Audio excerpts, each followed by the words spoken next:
Subscribe कीजिए हमारे YouTube channel को और बेल आइकन को भी दबा दीजिए ताकि हमारे वीडियोस आप तक सबसे पहले मिलते रहे।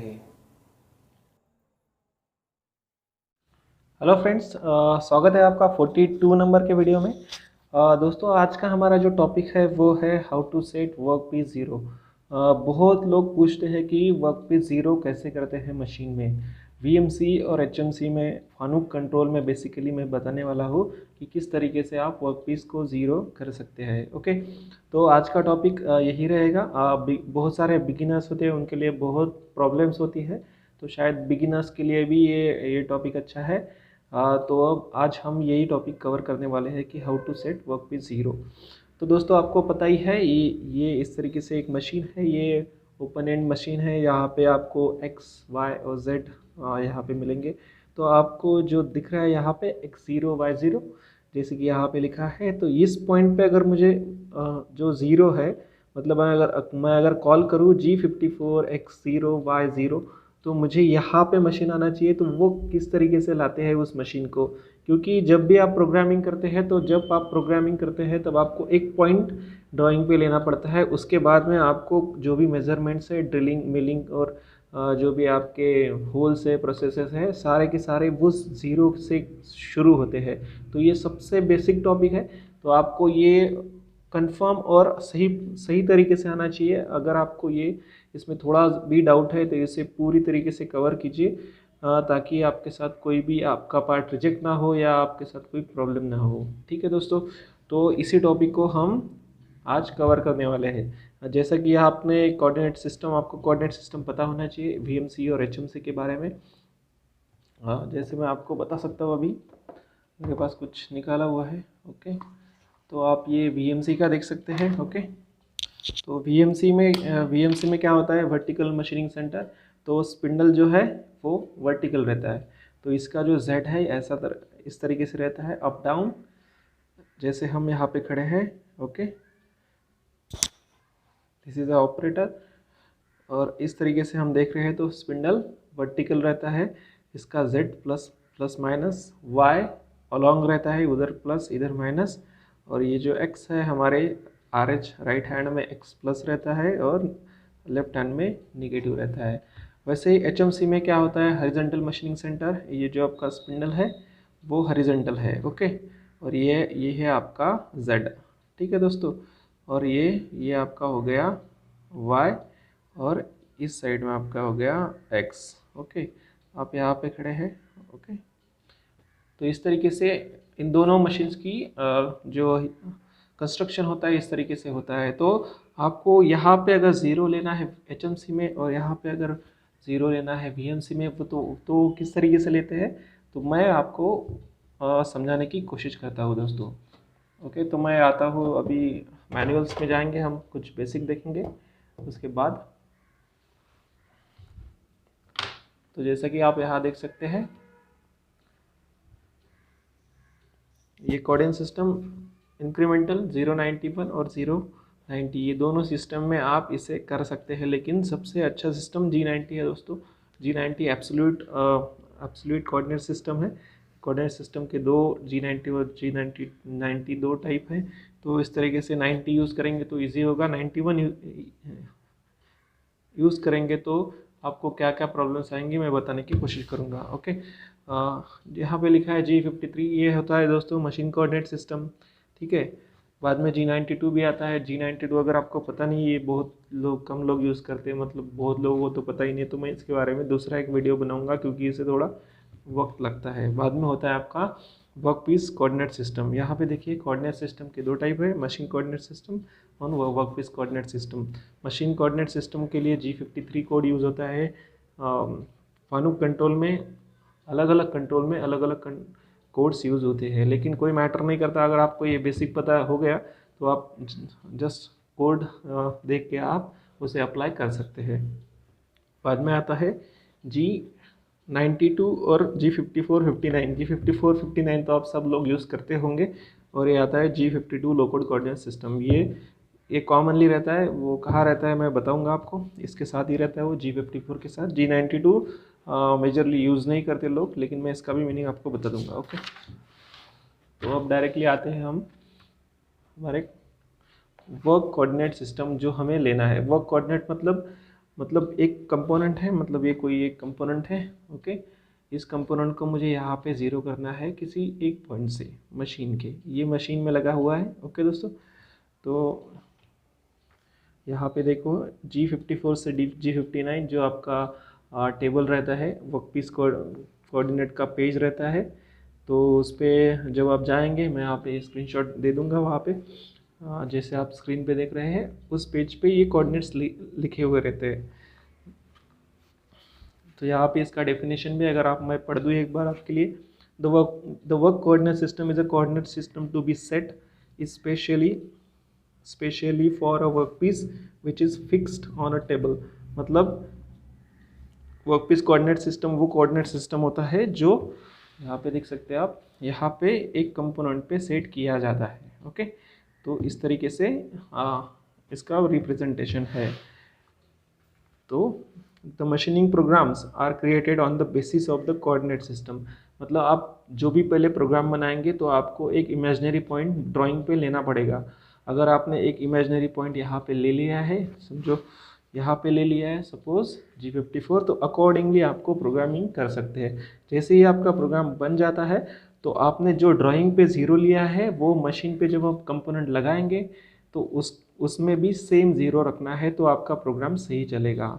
जैसे कि यहाँ पे अगर आपने ज़ीरो लिया है कंपोनेंट पे, इस जॉब से समझेंगे, अगर आपने प्रोग्रामिंग करते हुए यहाँ पे ज़ीरो लिया है तो मशीन में भी आपको यहीं पे ज़ीरो लेना है, ये सबसे ज़रूरी है दोस्तों।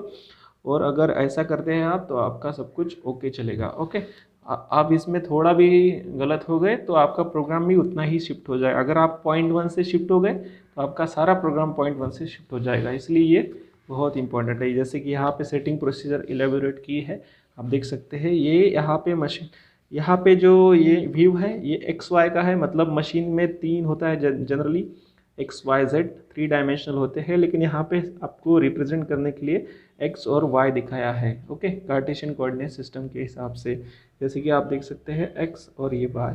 मशीन ओरिजिन मतलब हर मशीन में एक मशीन का खुद का ज़ीरो होता है दोस्तों, जो मैन्युफैक्चरर सेट करके देते हैं। ठीक है, यहाँ पे मशीन ज़ीरो है, जैसे ही आप मशीन ज़ीरो करेंगे मतलब ओरिजिन का जो बटन है उसे प्रेस करेंगे और एक्स वाई जेड तीनों ओरिजिन करेंगे, तो जहाँ जिस लोकेशन पे स्पिंडल जाता है उस लोकेशन को मशीन ओरिजिन कहा जाता है। ओके, और वहाँ से जितने भी डिस्टेंस है, अगर यहाँ पे आपका मशीन ज़ीरो है मतलब स्पिंडल यहाँ पे खड़ा है रेफरेंस करने के बाद, और यहाँ से आप ट्रैवल करते करते यहाँ पे आ गए, तो ये इन बिटवीन इसका डिस्टेंस मतलब आपका हो गया वर्क ऑफसेट, जो कि हमें निकालना है। वर्क ऑफसेट 3 डायरेक्शंस में होते हैं जनरली, एक्स वाई जेड, और जो एक्सिस से ज़्यादा होते हैं बी एक्सिस, ए एक्सिस और सी एक्सिस, उनमें ए बी सी के भी अलग अलग ऑफसेट होते हैं। ओके, जनरली कंस्ट्रक्शन 3 डायमेंशनल होता है, तो 3 तो डायमेंशन मिनिमम VMC और HMC में होते ही होते हैं। ओके, तो इस तरीके से ये ऑफसेट्स है। G54, 59 ये अलग अलग कोड्स की दिए हैं। अगर आपको नंबर ऑफ एक ही फिक्चर पे अगर आपने 5-6 पार्ट लगा दिए, सपोज एक पार्ट है, दूसरा, तीसरा, चौथा, तो हर एक पार्ट को आपको यहाँ पे ज़ीरो करना पड़ेगा। तो उसके लिए ये कोड्स है एडिशनल 54, मतलब एट ए टाइम यहाँ पे आप 6 कोड्स ले सकते हैं, लेकिन अभी जो मशीन्स आती है उसमें बहुत ज़्यादा ले सकते हैं।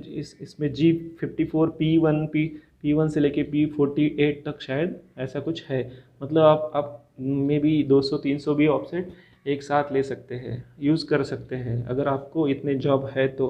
कभी कभी होता है दोस्तों कि 100 जॉब एक ही फिक्चर पे लगे रहते हैं, तो उस समय ये काम आता है।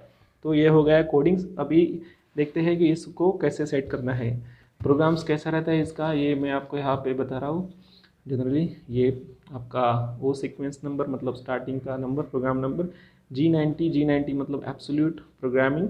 एब्सोल्यूट मतलब अगर एक बार यहाँ पे सेट कर दिया तो आपके सारे कोऑर्डिनेट यही से कैलकुलेट होंगे, जो भी आप एक्स वाई जेड स्पेसिफाई करेंगे। जैसे कि यहाँ पे स्पेसिफाई किया है x0y0, तो x0y0 G55 मतलब G55 नंबर के पेज पे वो कोऑर्डिनेट लिखे हैं। ओके, ठीक है। आप जैसे कि स्क्रीन में भी देख सकते हैं कि जो टेबल है उसमें से जो G54 है उसके नीचे XYZ लिखे हैं 3, तो वो 3 में ही इसके कोऑर्डिनेट लिखे हैं और उसी कोऑर्डिनेट को यहाँ पे कॉल किया है। अगर आपने 54 में लिखे अकॉर्डिंग टू टेबल तो आपको यहाँ पे 54 लिखना पड़ेगा। ओके, इस तरीके से ये सारे के सारे कोऑर्डिनेट आप यूज़ कर सकते हैं। ओके, जिस याद रखिए जिस कोऑर्डिनेट में आपने यहाँ के पोजीशंस लिखे हैं, अगर आपने यहाँ के पोजीशन G54 में लिखी है तो आपको जो स्क्रीनशॉट दिख रहा है उस स्क्रीनशॉट में जहाँ पे G54 लिखा है उसी के नीचे XYZ है, तीन वैल्यूज़, और वो वहीं पे होना चाहिए। अगर वो वहीं पे है तो आप G54 यहाँ पे प्रोग्राम में कॉल करेंगे तो आपको आसानी से वो वैल्यूज़ कॉल हो जाएगी। ओके, और बाद में ये आपका X0Y0 यहाँ पे कॉल किया है, मतलब ये पोजीशन कॉल की है। अभी यहाँ से आप नीचे जो भी आपके साइकिल्स है, प्रोसेस है, मिलिंग है, ड्रिलिंग है, वो आपका प्रोग्राम आप बना सकते हैं बड़ी आसानी से। ओके, तो सेटिंग प्रोसीजर किस प्रकार है, सबसे ज़रूरी बात तो आपको करना क्या है दोस्तों। अब मैं यहाँ पे आपको समझाता हूँ सेटिंग प्रोसीजर। तो अगर आपका VMC मशीन है, देखिए यहाँ पे देख सकते हैं आप,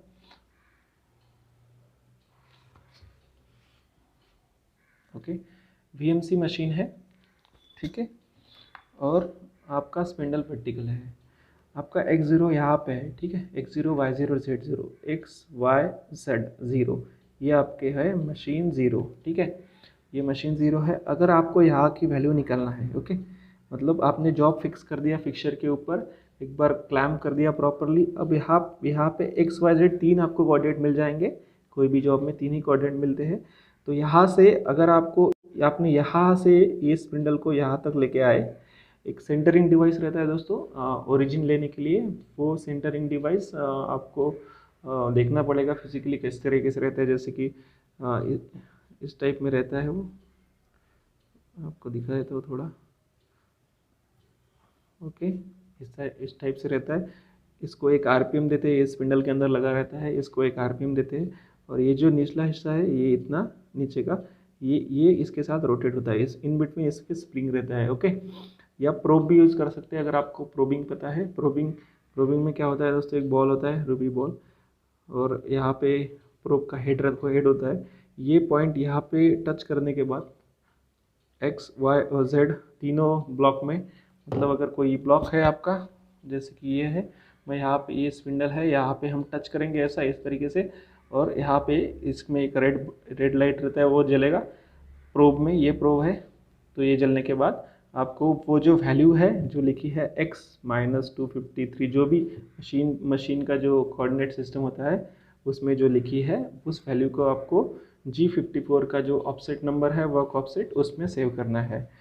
तो इसी तरीके से दो है मेथड, ये एक हो गया, ये दो हो गया, ये सेंटरिंग है मैकेनिकल, और ये इलेक्ट्रॉनिक्स मतलब ये प्रोब है, इसमें एक रेड लाइट भी रहता है। ओके दोस्तों, तो जैसे ही इसको RPM देंगे आप, और ये जो हिस्सा है ये आप यहाँ पे टच कीजिए, मतलब जॉब में यहाँ पे टच कीजिए। ओके, ये स्पिंडल है जो पेन है मेरा, यहाँ पे टच किया तो ये जो है ये सीधा हो जाएगा कुछ देर बाद, जैसे जैसे आप अंदर टच करते लेके जाएंगे माइक्रोन्स में ये सीधा हो जाए। एक बार ये सीधा हो गया तो आप वहाँ पे रुक जाओ, और वहाँ पे आपको जो भी कोऑर्डिनेट आपको मशीन में मिलेगा, फानुक में जनरली आप वहाँ पे जाने के बाद X को सिलेक्ट करके आप मेज़र करेंगे तो वो वैल्यू ऑटोमेटिकली आ जाएंगी। ओके, तो आप इसके बारे में कोई भी शॉप में है तो उसको पूछ सकते हैं, ठीक है। इसी तरीके से X, Y दो हो गए, X और Y में आपको VMC में ऐसा ही करना है, और HMC में भी सेम है हॉरिजॉन्टल, इसमें भी X जैसे कि आप देख रहे हैं Y और X इसमें भी सेम है। उसी तरीके से ये प्रोब भी यूज़ कर सकते हैं, ये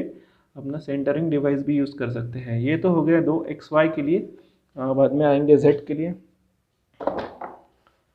अगर आपको Z लेना है दोस्तों, यहाँ पे देख सकते हैं आप, ये देखिए Z आपका यहाँ पे एक टूल दिया है, लेकिन यहाँ पे क्या रहता है ना, ये जो पोजीशन है स्पिंडल की इसको Z0 कहा जाता है। मतलब ये यहाँ से अगर 200 mm है, सपोज एक स्टैंडर्ड टूल रहता है कोई भी डायल वाला, यहाँ पे टच करने के बाद 200 mm लेंथ है, तो यहाँ से ये 200 जब आप लिखेंगे Z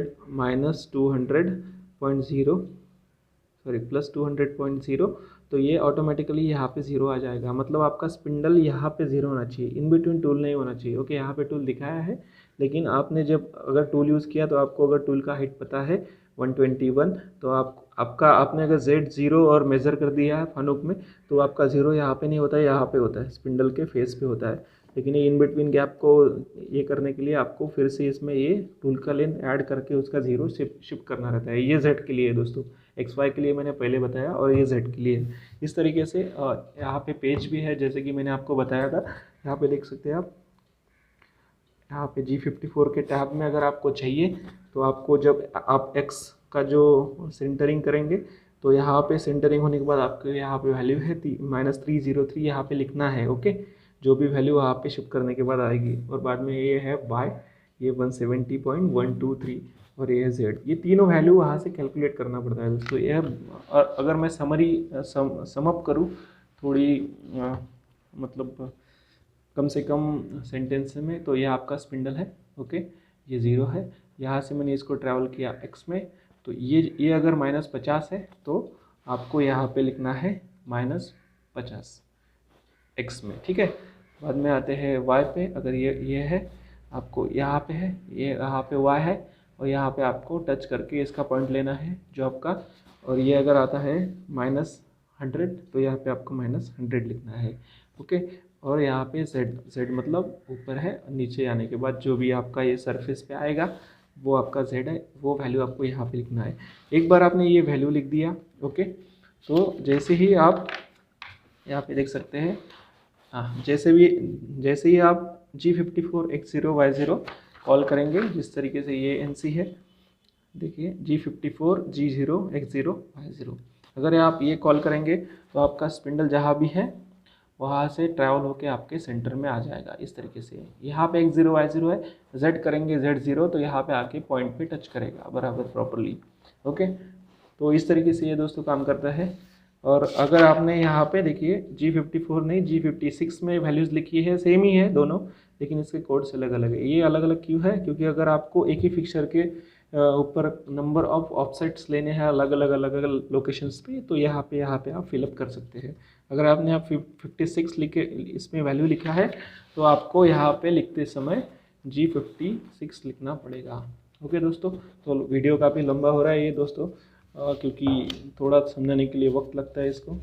तो इस तरीके से वर्क ऑफसेट आप HMC और VMC में ले सकते हैं दोस्तों। ओके, तो दो तरीके, एक सेंटरिंग डिवाइस मैकेनिकल है और एक है प्रोब, जो कि, और प्रोब का ऑटोमेटेड भी आता है, जैसे कि यहाँ पे आपने कर दिया, यहाँ तक प्रोब लेके आए समझो आप, और यहाँ पे कोई एक साइकिल रहता है प्रोग्रामिंग का, तो वो बराबर यहाँ से Z भी लेता है, X भी लेता है, Y भी लेता है, तीनों लेता है ऑटोमेटिकली। वो अगर आपको प्रोबिंग के साइकिल्स के NC आते हैं तो, प्रोग्रामिंग आती है तो। ओके, तो इस तरीके से ये वर्क ऑफसेट होता है। ये ट्यूटोरियल बिगिनर्स के लिए अच्छा है दोस्तों। तो अगर आपको ये हेल्पफुल लगता है तो अपने दोस्तों के साथ शेयर कीजिए। तब तक के लिए जय हिंद, वंदे मातरम। Thank you very much for watching. Thanks.